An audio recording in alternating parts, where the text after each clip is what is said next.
Hello and welcome back to Community Connection. I'm Iowa City Mayor Bruce Teague. This past year has challenged our nation and our community to have difficult conversations about racism, and we need to continue those conversations in order to find real solutions. Our topics of discussion today will be how does the media shape racial issues and influence our beliefs? And to have that conversation, I'm bringing on an expert with more than 40 years experience as an author, researcher, and professor. So I want to welcome Dr. Venice Berry to Community Connections. Welcome, Dr. Berry. Thank you. Glad to be with you. I'm excited to have you here today because there's a lot to talk to you about. One, I want to know about a little bit about your history. I understand you're from Kansas City. And so I want to know, how did you come to Iowa City? Well, actually, I was born in Kansas City, but I was raised in Des Moines, Iowa. My parents moved to Des Moines when I was 5 years old. So I've been in Iowa for a long time. I mean, I left for 12 years and moved to Texas, but then I came back. And what brought you to Iowa City? Because you did your master's degree. Was that here in I did my Iowa? bachelor's, my bachelor's and my master's at the University of Iowa. Awesome. And then you went away at some point and you came back like a lot of people. Right. I finished my master's and I decided I had to get out of the cold, and I wanted a large population of African Americans, and I wanted a pro football and basketball team. And so I ended up in Houston, Texas, and I stayed in Texas for 12 years, Houston and then Austin.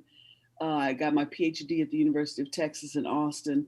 And then I decided that I didn't like the heat, I didn't like the bugs, and I was tired of the folks. So I came home. Awesome. Well, I'm happy that you're here and you're a professor at the University of Iowa. Tell us a little bit about that and your career there. I came back in 1991 on tenure track in the School of Journalism. And I have since switched 50-50. So I'm 50% in journalism and 50% in African American studies. And actually, last year, I actually became director of African American studies. So that is kind of my evolution here at the university. Here at the University of Iowa, and throughout the course of your career, you have various books, short stories, and some things that I actually kind of really researched you and didn't realize some of the things that you did. So tell us a little bit about that experience and how that's working in your life, even during the time of the pandemic.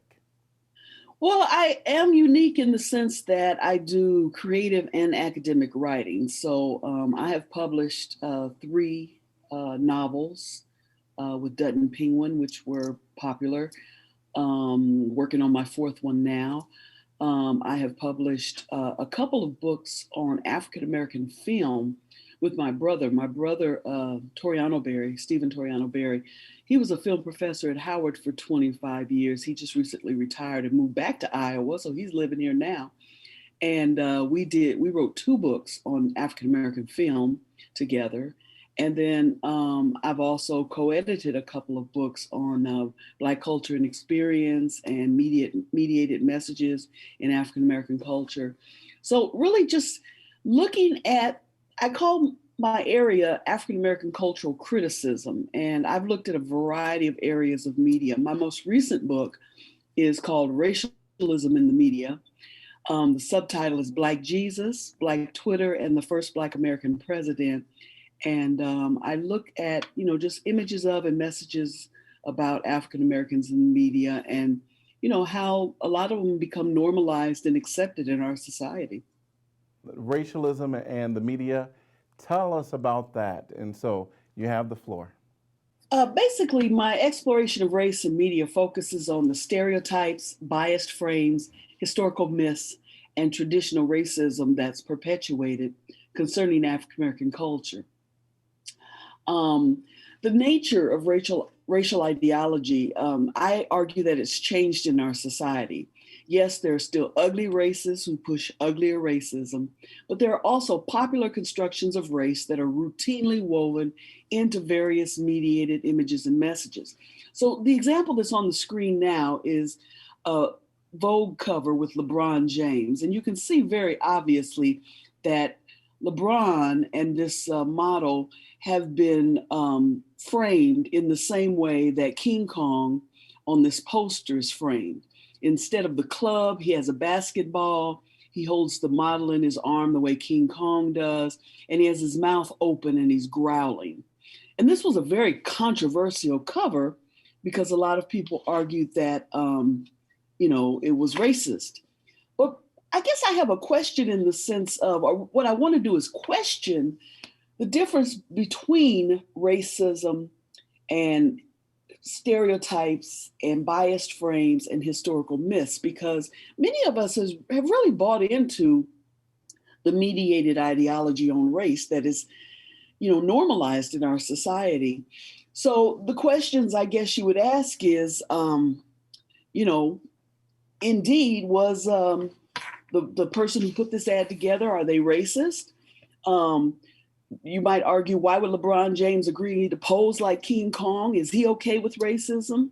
Why would Vogue magazine use this kind of image on their cover? Are they comfortable perpetuating racism? And then to contrast against this, I want to show you this image. This image, of course, comes from the Black Panther movie, which was very popular, very prominent. And the interesting thing about this is that in the comic book and in the movie, the Jabari tribe of Wakanda, where the leader M'Baku, he was called Man Ape. And his tribe was called the White Gorilla Cult. And they used loud, repeated grunts of the gorilla during conflict. Now, the interesting thing is that even though the comic book was written by a white person, a Black director and writer adapted that comic book for the movie. So the question is, why didn't they change that image? Are they racist? Why would actor Winston Duke play a character where the Black man is called Man Ape? Is he okay with racism? So again, thinking about how these images and messages become part of our daily experience, and we begin to accept them because they're normal, they're natural, they're what we see all the time. So let me give you a few more examples. Before I give you examples, I do want to explain how racialism is defined. The concept in my book, Racialism in the Media, I define racialism as racial ideas, images, and issues that are produced, distributed, and consumed repetitively and intertextually. Unfortunately, stereotypes, bias frames, and historical myths about African American culture are normalized in this process, particularly through the media. And ultimately, these media representations start to shape and influence societal ideology and behavior. So in other words, we all buy in. We see them so often, we see them everywhere, these images and messages, and so we all start to buy in. Okay, so here's an example of a stereotype, which I don't believe is racist. And it's a Kool-Aid ad. And it says an old school flavor. So it's kind of going back to the old days, and you see the young man and young woman sitting on the stoop drinking Kool-Aid. Now, the problem with this image is under his foot is a basketball, which is a stereotype. Black men, athletics, basketball. There's no reason for that basketball to be in that picture. He doesn't even have tennis shoes on. He's not on a basketball court. But somebody, whoever created this ad, felt like it was natural or it was significant for him to have a basketball. Okay, another example, biased framing. This comes from Fox Nation, which of course has a lot of different examples I can give you. But basically, this was a headline when President Obama was in office, and President Obama held a 50th birthday celebration at the White House. And Fox Nation framed that celebration as Obama's hip hop barbecue doesn't create jobs. Now, the interesting thing is we know that for a lot of people, hip hop becomes a negative connotation, particularly in relation to Black men. Well, and even in relation to Black women who were shown as, they're sexually objectified in a lot of those videos. But the interesting thing is that all four of these Black men are tied to hip hop in the sense of, although only one of them is a rapper, Jay-Z. Chris Rock is a comedian. Of course, there's President Obama, and then Charles Barkley, who's an athlete. But the idea is the framing of this event in a certain biased way. This is a historical myth example. This is Naomi Campbell, and she's racing a cheetah, and it's the logo of the shoot. The fashion shoot is Wild Things. And of course, when we think about Africa, when we think about the wildness, savage, uncivilized elements of Africa. So again, when you tie that with a Black woman racing a cheetah and you tie it up to a word like Wild Things, is it racist? I don't think so. I think it's racialism. It's part of how race is used in various situations to create certain kinds of messages and images. And then finally, I see the way I describe traditional racism is from the purposeful and malicious perspective, such as the KKK, burning crosses and nooses. Those to me represent traditional, and even the N-word, those are all traditional racism examples, which falls under the umbrella of racialism. I'm not going to go through this consistently through all of this, but I do want to argue that I use critical race theory in the book to really show how these exemplars of racialism operate within various productions. And it's important because critical race theory suggests that scholars need to transform the root causes of disparity in various systems, structures, and practices. So now here's another example that I want to show you real quick, because one of the things that happens is it's not just images, but wording, that we have to pay attention to. So this was during Hurricane Katrina, and I see that these are not real clear, but on the left side is a white male and a white female wading through the water. And this, you can't really see it, but this article says that they found food. Whereas when the young Black man in the same similar news article, both on Yahoo News, he's wading through water and it says he looted a grocery store. Now, the difference between the two, the only difference is race. One, and the Black male is said to have looted the grocery store, while the white female and the white male found bread and something else, they said. So again, thinking about how words impact our ideology and our behavior. This is another example. Some of you might have seen this controversy. These hoodies that were designed by H&M, Coolest Monkey in the Jungle. And they had the little African-American boy modeling the hoodie. Now, of course, we know that the term monkey has been a negative connotation for African-Americans, particularly African-American men in relation to Africa. So when you tie the notion of the coolest monkey in the jungle, of course, African jungles, and you put a young Black boy in the hoodie, you're creating a stigma or a bias that becomes problematic.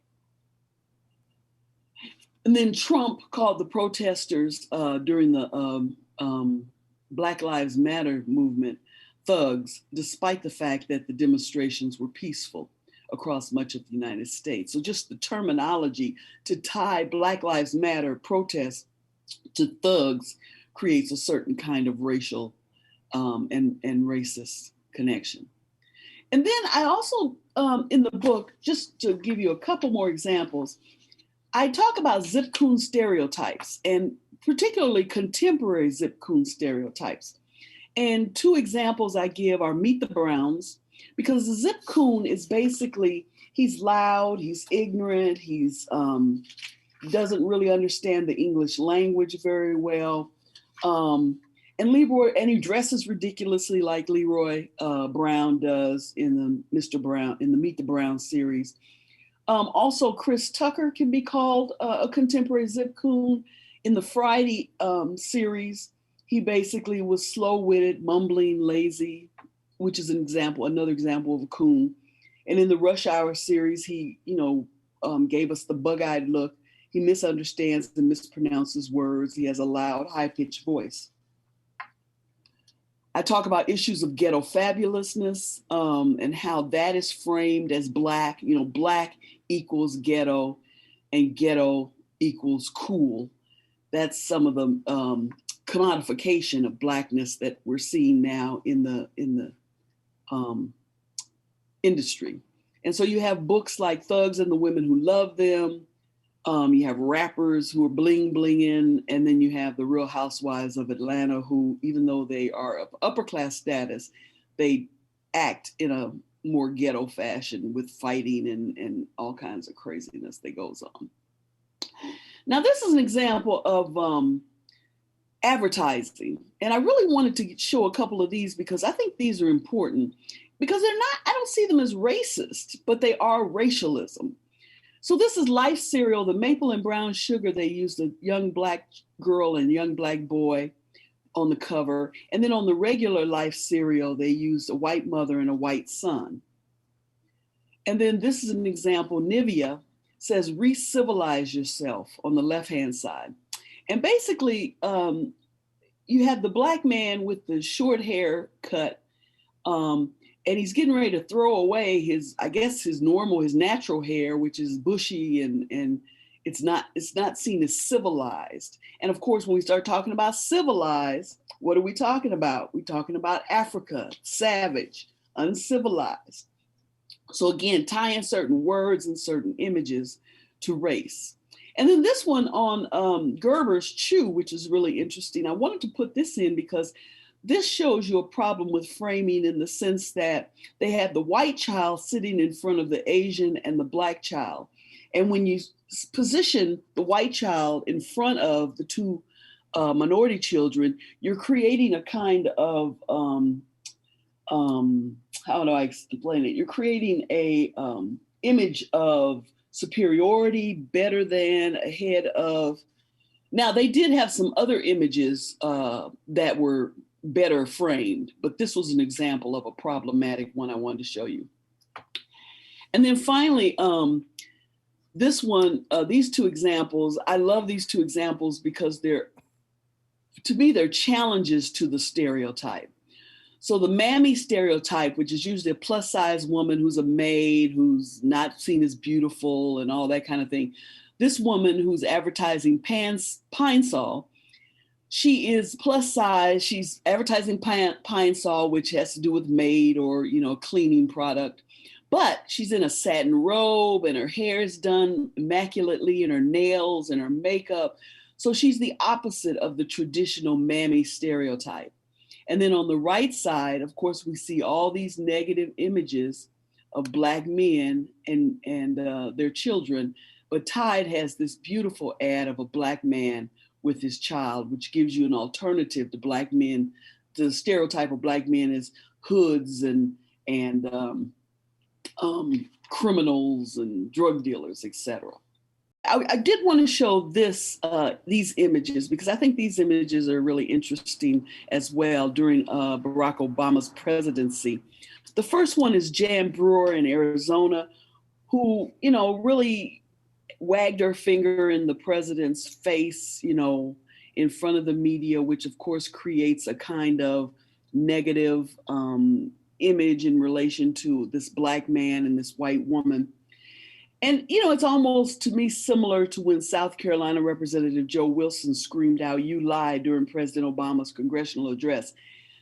This does not happen, or it has not happened to white presidents. And so this is one of the issues that I have.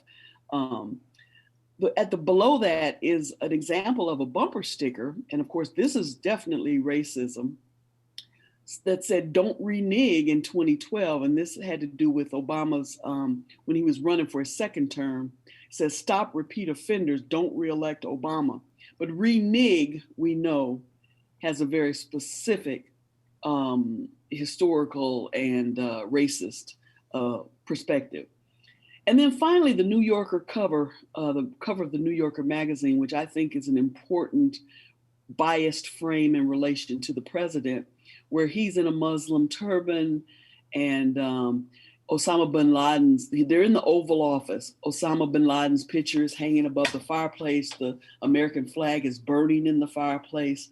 And then of course, Michelle is, dressed as a terrorist with an AK-47 and they're doing a fist bump. And again, it's interesting because the New Yorker said they were this was satire, but unfortunately, a lot of people didn't see this as satire. A lot of people they already felt like he was a closet Muslim. And so this really confirmed for a lot of our American people that he had some connection with the Muslim religion and terrorism.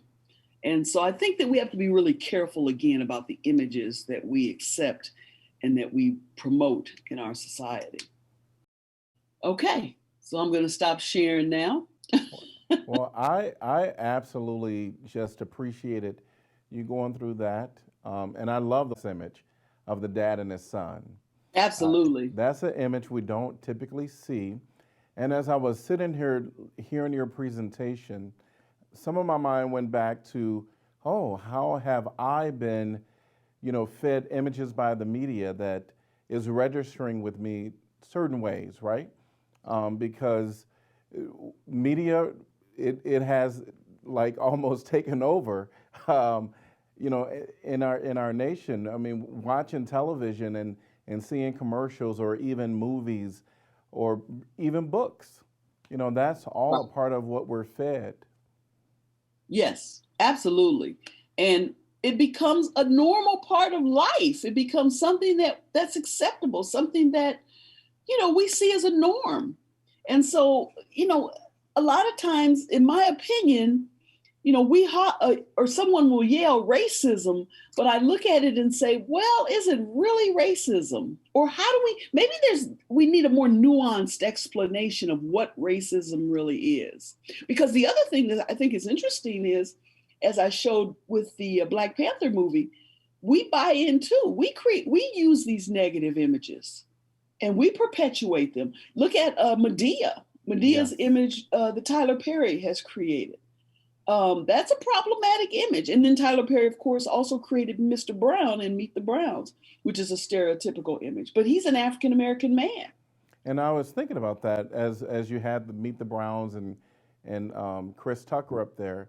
I know that Meet the Browns, as you mentioned, was Tyler Perry. That's his production.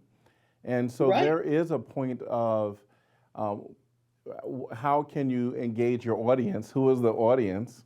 And I have to say that I would assume that the majority of the audience for Meet the Browns would be Black and brown people that really connect with those characters.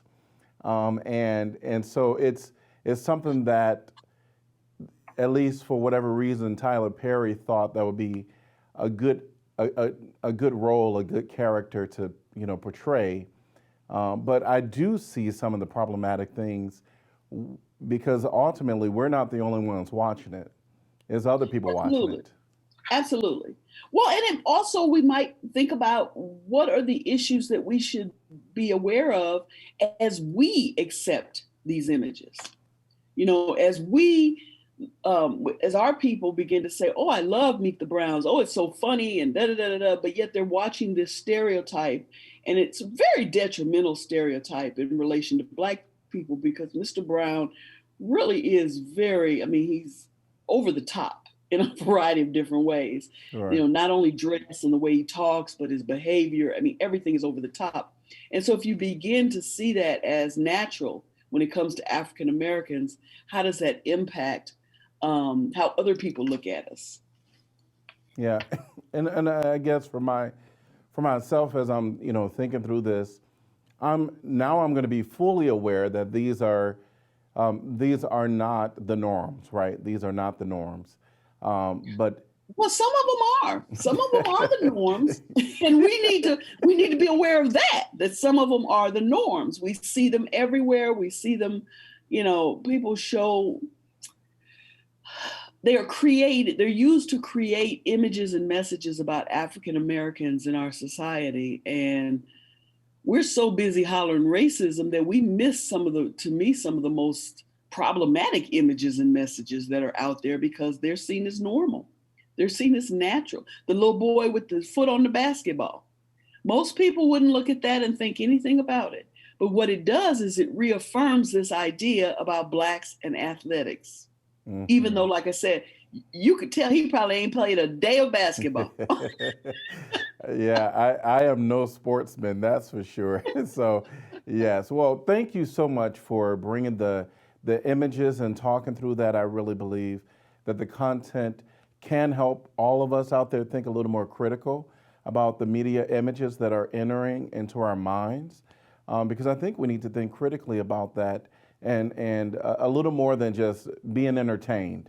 Um, the other thing I wanted to know is what advice do you have for some of the University of Iowa writers and journalists that come to the University of Iowa because they are part of the media. Right. And the thing is, we can't expect African Americans to make this change because there's not enough of us in the industry. So we need everybody on board. We need everybody paying attention. So when I teach my classes, I tell my white students and my black students and my Native American and Latinx and everybody else, everybody has to get involved in order to make this change. Otherwise, it's not going to happen. We have to start paying better attention to the images and messages that we're fed. And my research involves African Americans, but you can do similar kinds of research and find stereotypes and biased frames and historical myths concerning other racial groups like Native Americans and Latinx, of other groups like the elderly or the disabled. I mean, there are all kinds of images and messages out there that are problematic, and they're not always racist or they're not always prominent, but we should pay closer attention. Yes, I would agree. I think images, as you demonstrated, it does make a difference. Words that come out of people's mouths make a difference. What's written make a difference. It enters into the heart of people, and some people can't rightfully divide. Uh, sometimes when you're looking at a picture, it's hard for your mind to decipher if that's real or if it's a movie. Sometimes people become very fearful watching a scary movie, like literally shaking. And so that's the same Yes, thing with media and the words. It can absolutely. become real. Absolutely. I mean, that's what we're dealing with now with our president who incited, them to storm the Capitol. You have to be careful about, the words and the images that you perpetuate, and particularly the media, because the media has they can reach so many people so easily. Hmm. And so they have to be very, very careful. And anyone connected to that industry has to be very careful about the images and the messages that they create and promote. Well, I encourage everybody out there to go and get the book, Racialism in the Media. Thank you so much, Dr. Berry, for being a part of today. I really enjoyed our time today. Thank you. I had a great time too. Happy Black History Month and happy Black History every day of the year. That's our show for today. We'll be back again with another episode of Community Connection next week. See you then, Iowa City.